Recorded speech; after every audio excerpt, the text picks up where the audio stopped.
Peace, peace, peace. What it is, it's your brother Tyvon Sueno, aka the Orthodox Moor. And I'm here doing a Speaker's Corner USA type situation right quick. And I'm about to review a video of my good brother Ahmed, aka the Somali Maverick, who is a Quranist over at Speaker's Corner. Me and him have been building for a very, very, very, very, very long time. Anyway, I caught a video of him going up against a prominent Salafi on Speaker's Corner. Known his name is Shamsi, and this is on a video on a channel called Somali Speakers, run by my good brother Khalid. So man, please go check that channel out. I put his Twitter and his YouTube video, his YouTube page down below, and also this video from his page down below and whatnot. So please go check him out, subscribe. He's got a lot of fantastic content coming from Speaker's Corner. And shout out to all the Somali family out there, on Speaker's Corner and whatnot, giving some fantastic builds. Go check out their conversation. It's really, really interesting. But in this conversation, Brother Ahmed is going up against Shamsi, and they're going back and forth over the concept of Ahmed rejecting the Hadith and sticking to only the Quran alone. So there's some interesting arguments made, etc., whatnot. And I want to review it a little and talk about it when it's all said and done. So check this out right quick, fam.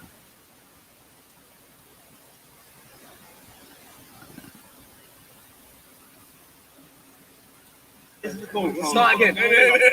We'll start again. Okay. Remember. Okay. Ask question. Answer it. Wait. Okay. Remember the question. The question was very simple. The claim is that Sunnah goes with the Quran. They go hand in hand. That is the claim. Yeah. The substantiation of that claim goes upon the claimant, not myself. I am not the claimant. You understand what I'm saying to you? So with that being said, what we're not going to do is we're not going to play guesswork about, oh, this is what he's going to do. He's going to rely on this relation. He's going to rely on that relation. You cannot speak about this translation. You cannot speak about what I'm going to do in the future when I have not said so so far. The only thing we have at hand here is that you've made a claim and you need to prove that claim. That's it. That's the only question here. I want my question. 10 seconds. Remember this. He said he doesn't answer. I don't answer his questions. I want my question answered. 5 seconds. Done. There's no claim. There's no question here as well. I make a claim. No, you're making a claim. No, you're making a claim too. The claim you're making that we should not follow Sunnah, we should not follow the Messenger of Allah.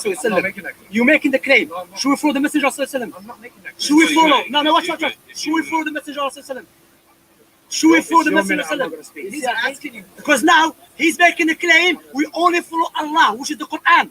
Because if he's saying this, the Messenger of Allah also the Quran, that's a disbelief. Because the speech of the Messenger of Allah is not in the Quran. The only speech in the Quran is the speech of Allah. So are you making the claim we should not follow the Messenger of Allah?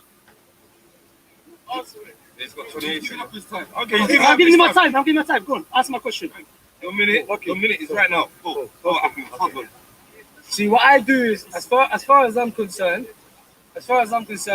words have definitions.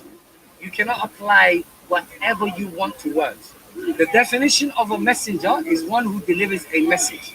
That is the definition of a messenger.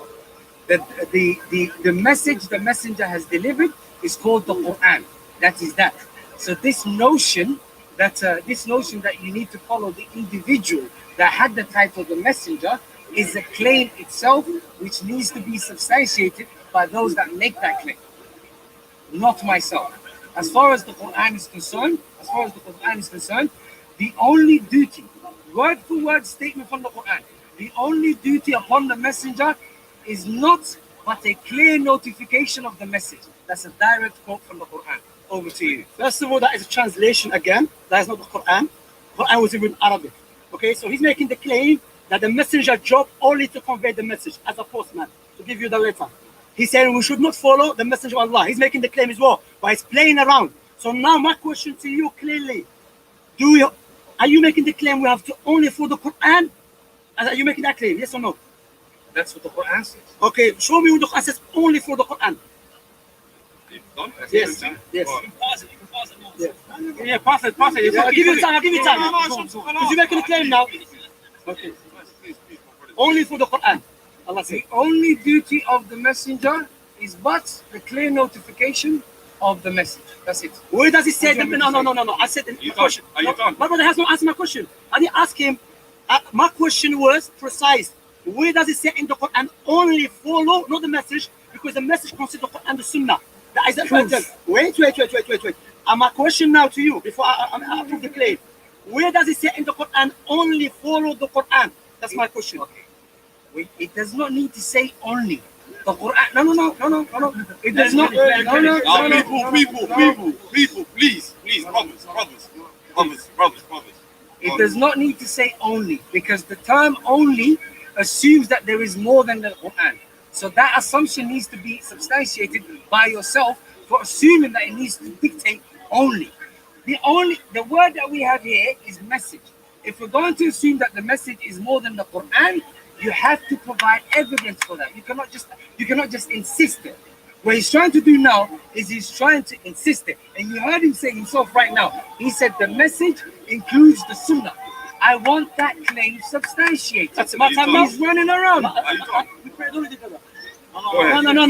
Brother, clearly, Allah subhanahu wa ta'ala sent the Quran. No translation, because when he's going to bring translation, I'm going to ask him why we have to accept your translation, no translation Muhsin Khan. Okay? Why not the same Sahaba? Allah sent the Quran. Allah has given the commandments. Okay? ما كان لمؤمن ولا لمؤمنة إذا قضى الله ورسوله أمرا. It's not befitting for a believer. And today we're going to see who is a true believer and who is a disbeliever in Allah and His Messenger. Allah said the true believer is not befitting for the true believer if Allah decreed something and the messenger decreed something. But if Allah decreed something, the messenger is not in need of to legislate nothing. Because if Allah decreed something, it's upon the messenger to convey it, not to decree. So Allah said, if Allah decrees something and the messenger decrees something, they go look for another opinion. So here Allah mentioned two things. So when Allah decrees something, where is it? The Quran. When the messenger decrees something, if he says in the Quran, that's disbelief. That's my proof. Okay. I have found two people who apply the same tactics when it comes to the Quran. I have found two people that apply the same tactics when it comes to the Quran. The right-wing people and the Salafis. They both apply the same tactics when it comes to the Quran. Namely, what they do is they isolate a verse and they detach it from its context and they attach whatever narrative they wish to that isolated verse. Now, the verse that he brought up, I think, is in 464, if I remember correctly. So Ahzab. Or is it Ahzab? Okay, fine. We can look at the context of that. No, you made a claim against me. No, I thought you went for the usual 464. Just for the record, I do accept translation. I'm not done. I thought he went for the usual 464, but at the end of the day, once he gets to his turn, I'm sure he will give us the 10 seconds. The chapter and verse that he's referring to, and then we can look at the context. So without context, we cannot know what that verse is referring to. Brothers, for my brothers and sisters who are watching, clearly this man, he has. Don't make it personal. I'm speaking, I'm not telling now. You can say whatever I like. I'm saying you have no proofs of you. So again, remember my statement. He will rely on a translation of someone. So he's going to trust someone, but he will not trust the messenger of Allah explaining the Quran or the companions. Okay, remember this, bearing this in mind. Now, Surah Ahzab, Allah mentioned only Surah Ahzab. He said, oh, the wife of the Prophet, recite what? The ayat and the hikmah. The verses, the hikmah, what is the hikmah? Wisdom, but what is wisdom? Because if the Quran is a wisdom too. But what is the wisdom here? As the Muslim scholars mentioned, Sahaba, Ibn Abbas, which is the messenger of Allah's companion, he said, is a sunnah. Likewise, Qatada. Now, if he said other than that, therefore, our term is a translation. So I will go for a translation and leave off Ibn Abbas, who Prophet Muhammad praised and Allah praised in the Quran. Okay, it's my turn. First and foremost, he keeps on saying that I'm translation this. I don't remember actually quoting a single translation, so I don't even know why he's saying that. Secondly, Arabic is not a myth. There is dictionaries. You can research this. I can look at every single root word that is used in the Quran and I can find out what it means. It's not that difficult. And thirdly, And thirdly, what's it called again? Arabic is not limited to who he refers to as Ibn Abbas. Arabic is something spoken by a lot of people at that time. That's what I'm saying to you. So every single word, I can look it up and I can find out its definition. So I don't know why he keeps using the translation. And as for pause it, man. And as for No, I should not pause it. why are you not talking? No, And as for what's the other claim that he made? What's the other claim that he made? Over to you. I can't even remember. Go ahead. I'm going to Because he was waffling. I'm not going to stay what he here. was saying. I'm not clearly arguing that, أخوة. These Yeah, definitely go check out my brother's channel and go watch his other videos and whatnot. But yeah, there's something I definitely want to address on that. And the only reason I'm addressing this is because there's not like another part to this video, because I know I've been with Brother Ahmed a bunch of times, and we've gone back and forth in the Quran so many times. I know as a fellow Quranist, I understand how he attacks things, and we're in the arguments he makes and all that kind of stuff and whatnot. And like the only reason I'm addressing this video is because it looks like he walked away from a proof that Shamsi asked him to make. And so I know for a fact that Ahmed has a verse that he readily uses in this situation. However, he is an extremely technical debater. In fact, if you go back and watch that full video, he gets real particular over how much time is in the debate. Like not 1 minute and 1 second, not 1 minute and 3 seconds. Like he wants exactly 60 seconds. Nobody going over, etc. Whatnot. I mean, he's a really technical cat. And so when Shamsi was asking him for proof of the Quran alone concept, the thing about Ahmed is, so Ahmed heard Shamsi make a claim before he asked Ahmed for proof. And so Ahmed's the kind of brother to where, like, when he hears someone make a claim, he's like, I'm not addressing nothing that you're asking me until you show me proof of your claim. He's that kind of dude, right? And so, again, this is the only reason why I'm addressing this, is because I know for a fact that he would have addressed Shamsi's claim had the video gone on. But, like, I'm assuming that Brother Khalid's camera died out or something like that, right? Because you can see where it cuts off in the middle of the conversation or whatnot. So I'm giving you what I'm only assuming Ahmed would have told Shamsi, given the multitude of conversations we've had on this concept. So with that, let me just real quick show this one to the fam. So this is the verse that I know that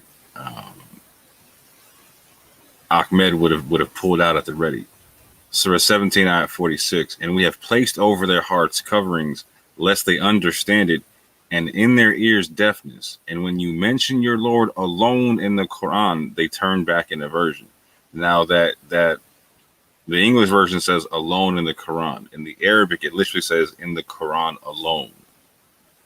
So just to clarify that, I'm going to share my screen one more again. And I'm going to get into the particulars of this matter. So again, Shamsi asked for proof from for a verse about the Quran alone, and again, I'm reading the same verse, and you can double check all the work I'm about to give you right now from at qurancorpus.com, etc. whatnot, and you can you can show me where I'm wrong in anything I'm saying. Okay. But again, I've heard my brother Ahmed spit this verse. And if you go check out the Somali speaker's recent video, when you'll hear my good brother Bernie Bay on there. My good brother Bernie Bay schooled me to this verse a long time ago. He was the first person to ever show me this verse.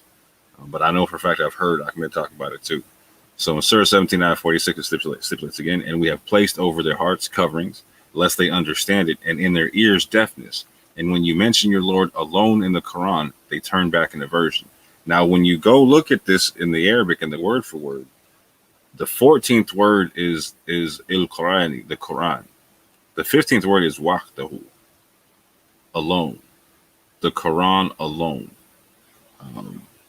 So I know for a fact my G would have hit him with this verse. However, like I said, he's real super technical, and he will not address a question until you prove your claim. And so you would hear him addressing that consistently in the video and whatnot. He's real technical and whatnot. So he doesn't even care if somebody thinks that he's trying to run from an argument. He's like, no, I'm not trying to run from nothing. I got the answer. I'm just trying to make sure you substantiate what you're saying first. I'm not going to substantiate what I'm saying unless you substantiate what you're saying. You're coming to me with something, and then so break down what you're coming to me with, and then I will substantiate what I'm coming to you with. He's that kind of dude. He's that kind of dude. And so the concept that they were talking about was this concept of Quran and Sunnah. Quran and Sunnah. This is a phrase that's never found in the Quran anywhere. The only time you find a Sunnah in the Quran is something it's a Sunnah that's linked to Allah, a Sunnah of Allah. And this is something that I know I've heard Ahmed talk about as well. So there's a plethora of verses you could pick from this. I don't know which one he would have thrown at him, but I know he would have thrown at least one of them, right?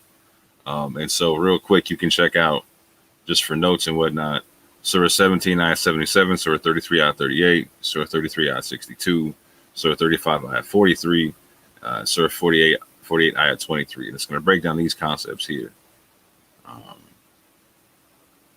That is our established way for those we had sent before you of our messengers, and you will not find in our way any alteration. Again, this is the Sunnah, the Sunnati, the Sunnah, right? Surah 33, ayat 38. Again, Sunnata. You're going to find Sunnah there, right?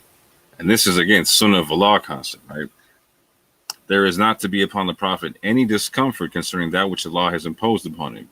This is the established way of Allah, the Sunnah of Allah, with those prophets who have passed on before, and ever is the command of Allah a destiny decreed. So this is literally the Sunnah of Allah. And so this is one of the verses that I know Ahmed would have brought one of these out, because if you're going to make the claim on the Sunnah being the Hadith, you have to show it to him in the Quran, because again, as a Quranist, he needs to see that as the proof. And so going further, there's another verse, Surah 33, ayat 62, stipulates a very similar concept. Again, it's the Sunnah of Allah. This is the established way of Allah with those who passed on before, and you will not find in the way of Allah any change. So again, this is the Sunnah of Allah.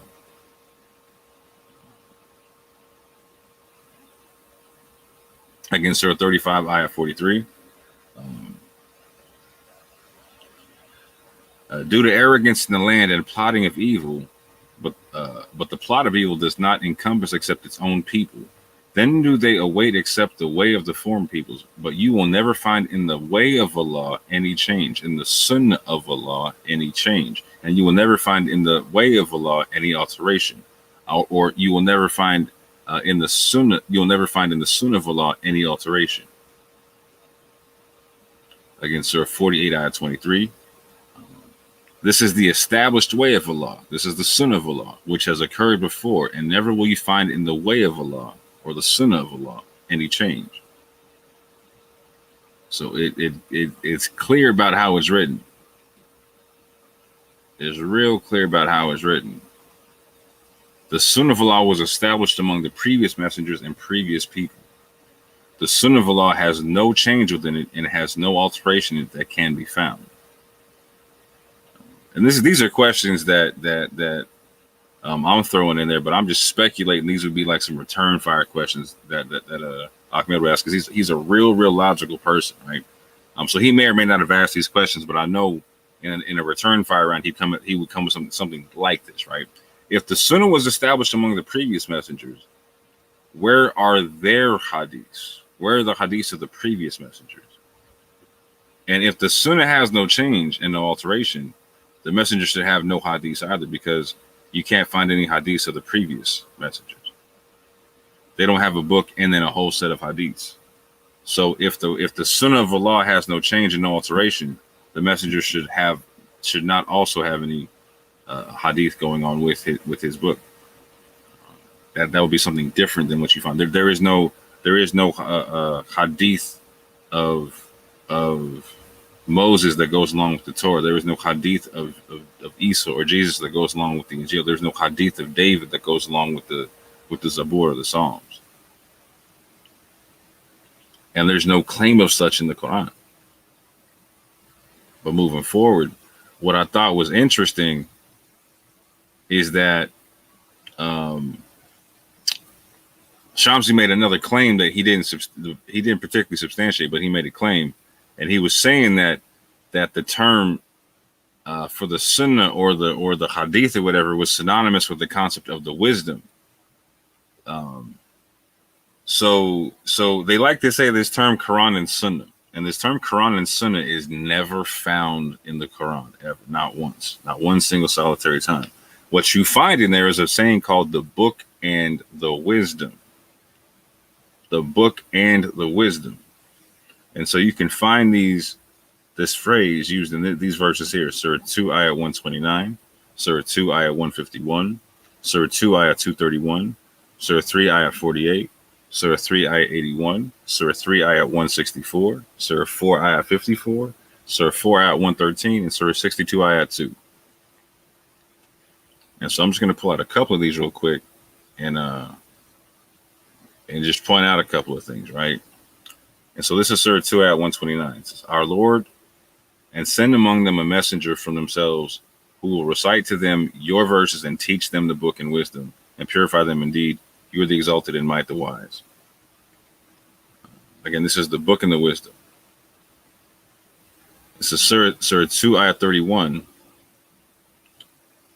And it says the book and the wisdom here as well. And just listen to this, right? And when you divorce women and they have nearly fulfilled their term, either retain them according to acceptable terms or release them according to acceptable terms, and do not keep them intending harm, to transgress against them. And whoever does that has certainly wronged himself. And do not take care the verses of Allah in jest. Do not take the verses of Allah in jest. And remember the favor of Allah upon you and what has been revealed to you of the book and wisdom by which He instructs you. By which He instructs you. And fear Allah and know that Allah is knowing of all things. So here, this is breaking down that Allah breaks down the wisdom that He instructs in the book and instructs in the wisdom. And this is not specifically said to the prophet just for himself. This is something that is told to the people. This is for everybody. We're going forward. Surah 3 ayat 48. And He will teach him, talking about Jesus, writing, i.e. the book, il-kitab, and the wisdom, and the Torah, and the gospel. And so, again, Isa was taught by Allah these things. So Allah instructs the individual, and Allah here is instructing Isa or Jesus in the book and the wisdom. Surah 4 ayat 54, it says, or do they envy people for what Allah has given them of His bounty? But we had already given the family of Abraham the scripture and wisdom and conferred upon them a great kingdom. So again, this goes along with the previous concept I'm talking about, right? The word hadith is never used to describe the wisdom associated with the book. The word hadith is in the Quran, but it's never, ever, not once associated with the word sunnah, or is it associated with the word wisdom in reference to the book or the Quran? Not once. Not once. In fact, hadith isn't used at all in reference to what any of the hadithist Muslims would use it for. There's nowhere can you find a hadith of Muhammad in the Quran. It's not there. But it says He, Allah, instructs and teaches us about the book and wisdom, which He has revealed. You see that He teaches the individual, and He also teaches the prophets that He sends down. But again, if I was like, if I know my brother Ahmed, he always has some return fire question on some logical stuff, particularly if he can walk out the conversation in a real slow pace to where he's actually getting his questions answered as he's answering questions. So like Some logical questions he would ask would be like, the family of Abraham was given the book and wisdom. Where is their hadith of wisdom? Where's the book of hadith for the family of Abraham, if hadith and wisdom are synonymous? Isa, or Jesus, was also given a book and wisdom by Allah. Where is the hadith of his wisdom? Where is the hadith of Isa or Jesus?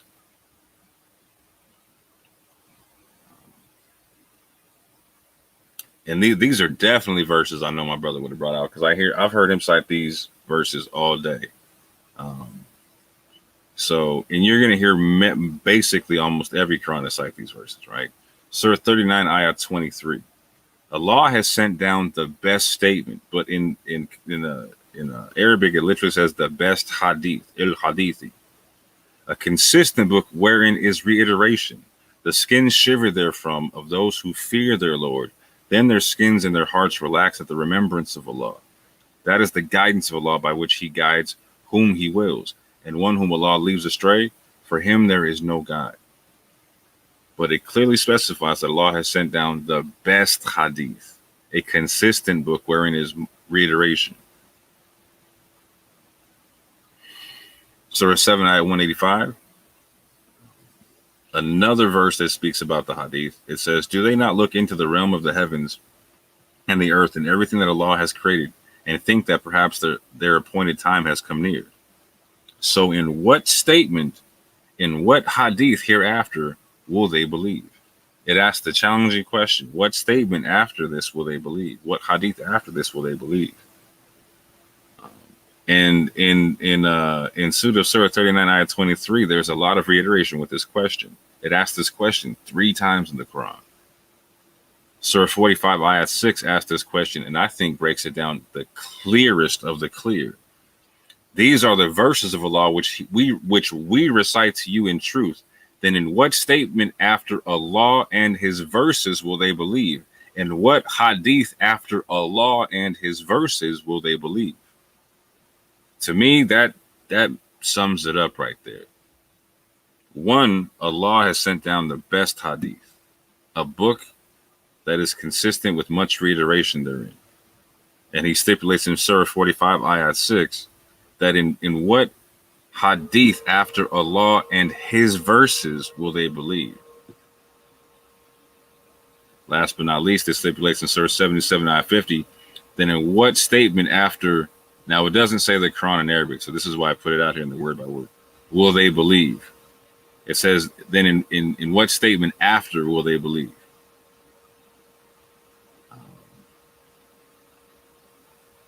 And this is one that I think puts the cherry right on top, right? So this is another verse talking about hadith. And look at how it's used, because we were just talking about the Sunnah of the law, or the path of Allah, or the way of Allah, etc. Now just check this out right quick. And of the people is he who buys the amusement of speech, or idle tales, or idle hadith, to mislead others from the way of Allah without knowledge, and who takes it in as ridicule. Those will have a humiliating punishment. This verse is stipulating that there's people who use idle hadith, idle tales, amusement of speech to mislead people from the way of Allah. And they do so in ridicule. In ridicule. So typically the Quranist position is if the Quran is the best hadith, why should I take any other? Why should I take any other? Again, the clear reiteration of the Quran itself is the Quran is the best statement, the best hadith, and that these verses of Allah are His hadith. And again, it asked the defined question 3 times, and what hadith after this will they believe? And it gives the warning and tells the people that there's going to be idle tales or hadith that will mislead the people.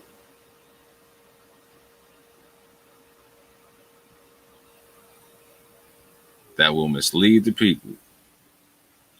So I'm not trying to make this too long. I run up on a half hour. I appreciate y'all watching. Let me see if there's anybody who has anything to say, and I'll put that up on the screen while I'm looking. I don't see any comments. So again, family, Shamsi asked for direct proof of the Quran for like a Quran alone verse, and there it is for you. I know Ahmed would have dropped it on him once he got his questions answered. It wasn't on camera, whatnot. I'm assuming that. If I'm wrong, I apologize. But again, I've sparred with the brother many times and heard him drop this verse and many other verses in support of what he's talking about. But with that, I appreciate y'all for your time. Peace and love, fam.